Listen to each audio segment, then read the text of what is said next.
I've talked to my channel a lot over the last couple of months about how I'm getting into real estate investing, and currently I have two properties, my primary residence and a rental property located here in the Dallas-Fort Worth area. But the next step in my real estate investing journey is going into out-of-state markets, and we're scaling out my investment portfolio with very specific types of properties, which I definitely will talk about in separate videos. But part of this is choosing the market that I want to grow into. But with this in mind, I'm in the process of choosing what markets I want to go into, what neighborhood, what types of homes. And I will admit, I do have a case of analysis paralysis. And truthfully, I'm just having a really hard time committing. Is the market I'm choosing the right market? Are there better markets out there? Will the rent be high enough for a good return? And will the rent that I'm able to get be what I'm predicting I can get? These questions are very literally keeping me up at night. And the other day, I was explaining these endless questions and concerns that I have to my dad, and I ended up thinking to myself, is this what new Turo and car sharing hosts think whenever they are first getting started in the world of car sharing? And I think the answer is probably yes. You see, I have a hard time viewing the Turo market from the perspective of a brand new Turo host, because I've been a Turo host since 2017. I have over 4,500 trips on the Turo platform, and I've been doing this for a pretty long time. In fact, I would say that there is nothing that I know better than car sharing in this entire world. I know car sharing, and more specifically the mid-tier to low-end economy business model, like the back of my hand. And so in this video, I thought that it would be helpful for me to break down some of the common hurdles and concerns that I hear from brand new Turo hosts. And hopefully, if you're somebody who's thinking about joining Turo and you've had a case of analysis paralysis yourself, hopefully this video will help give you the confidence to move forward and actually pull the trigger. All of these hurdles that I'm talking about in this video will be timestamped down in the description below. So if you're interested in jumping around or going to a specific hurdle that concerns you, then feel free to do so. So the first elephant in the room that we have to address is vehicle requirements for cars on Turo, because even though this is a very basic concept that every single car sharing host should know, it's also one that I get asked every single day. In fact, multiple times per day. With Turo, you can rent a car that's 12 years old or newer with 130,000 miles or less. Once you have a car that's eligible and you have it listed on Turo, it can stay on Turo. But there is word on the street that Turo is going to be cracking down on vehicle quality in the coming years. Now, what this exactly means, I don't really know, but the thing that I would focus on in 2023 and going into 2024 is if you're going to buy a car for Turo, even if it's a little bit older, make sure that it's high quality. Remember, age and quality of vehicle are not dependent on one another. You can have an older car that is bulletproof, while you can have a newer one that it's an absolute mess. Believe me, I have plenty of examples of that in my own fleet to prove that correct. But every single day I get messages of people asking me, hey, if I list a car that's 12 years old and then it becomes 13 years old, what happens to that car?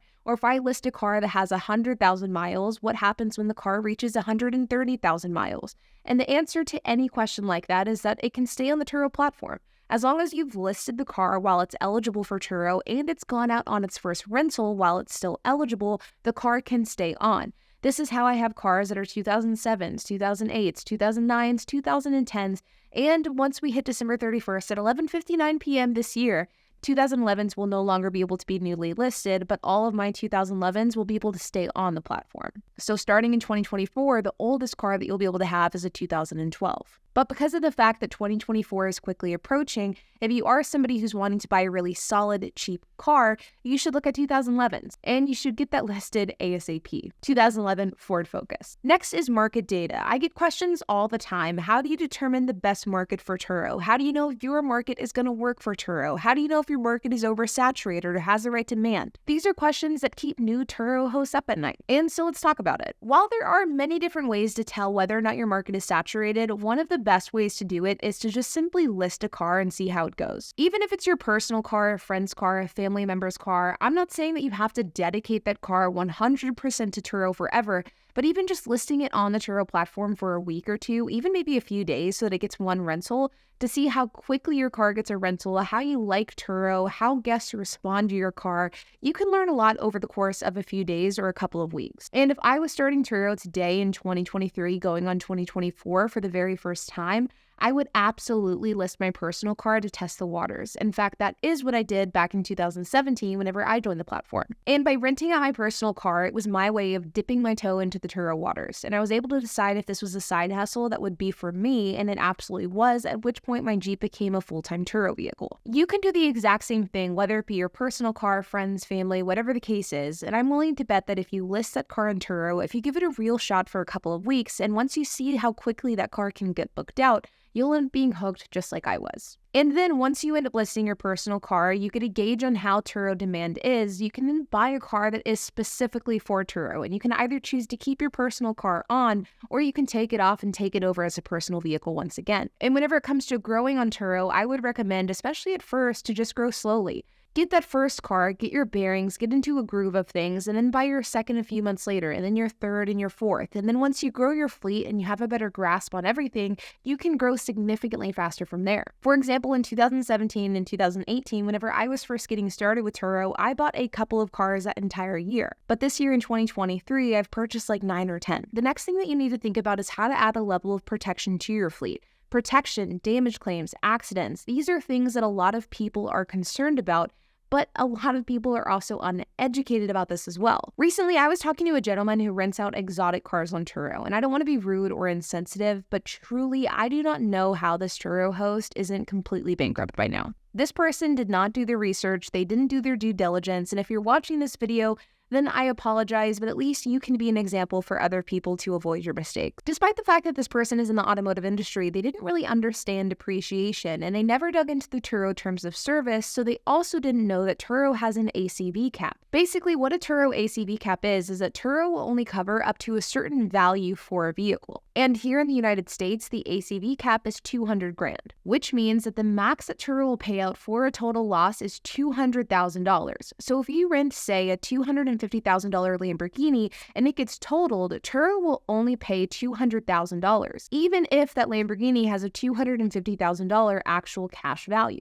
And so with this in mind, in my opinion, there is absolutely no scenario where renting out cars above $200,000 on Turo makes sense. While this person had a Lamborghini Urus on the Turo platform, they had $397,000 that they owed on this Lamborghini. It was totaled in an accident, and Turo only paid out $200,000, which meant that this person was now $197,000 underwater on their car loan. And this person is screwed. And if this happened to a normal everyday person, there's a high likelihood that they would go bankrupt. But I think that this individual had money that he made elsewhere, so he was probably going to be okay. The point is, whenever I hear about Turo horror stories, it ultimately comes down to a few key things. People don't read the terms of service, they don't understand depreciation, especially in the context of car sharing, and they don't buy below market value cars. If you buy a brand new 2024 model car to rent that car on Turo, there is a ton of risk. What happens if your car is in an accident and gets totaled? Well, you'll be underwater. What happens if you don't like doing Turo anymore and you want to quit, but you can't quit because you rely on Turo in order to make your monthly payment? Well, you're stuck with a side hustle that you don't like doing, or you're stuck with a car that you're underwater on and you're not able to afford. In my opinion, buying older, already depreciated cars for Turo is just such an excellent, safe way to get started on the Turo platform. And this method is virtually risk-free. That way you can get started on Turo, you can learn the ropes, you can make mistakes, and you don't have to worry about losing your shirt in the process. Or in some cases, you won't have to worry about sticking with Turo even if you don't like it, simply because of the fact that you bought a car that you couldn't independently afford. Pivoting to finding the right cars for Turo, I get questions and comments all the time saying, hey, I cannot find any $5,000 cars in my market. Or hey, good cars for $6,000 to $7,000 simply don't exist. Or hey, I do not know how to find below market value cars. There is none in my area. And my comment back to these questions is, yes, you can.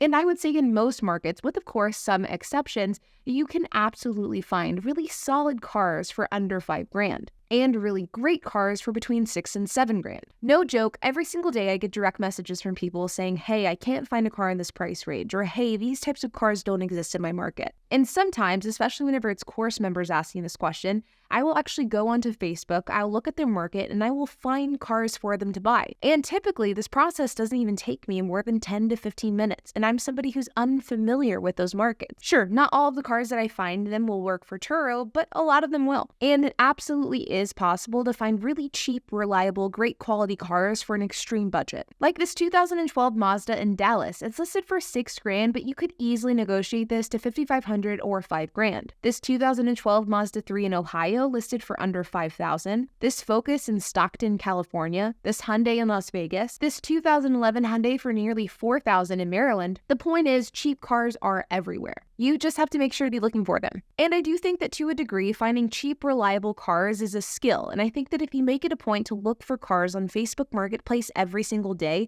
you will find that not only is it easier to find cars, but you'll also find them faster. This is in part due to the fact that you'll get better at looking for these cars, but Facebook will also learn what you're looking for and it'll push that content to you, making your search easier as well. But with that being said, you guys, I hope that you enjoyed this video. If you have any questions, comments, if you have anything to add, I would love to hear it, so make sure to leave a comment down below. And while you guys are at it, make sure to hit the like button, hit that subscribe button, and hit that notification bell, and I will see you guys in the next video.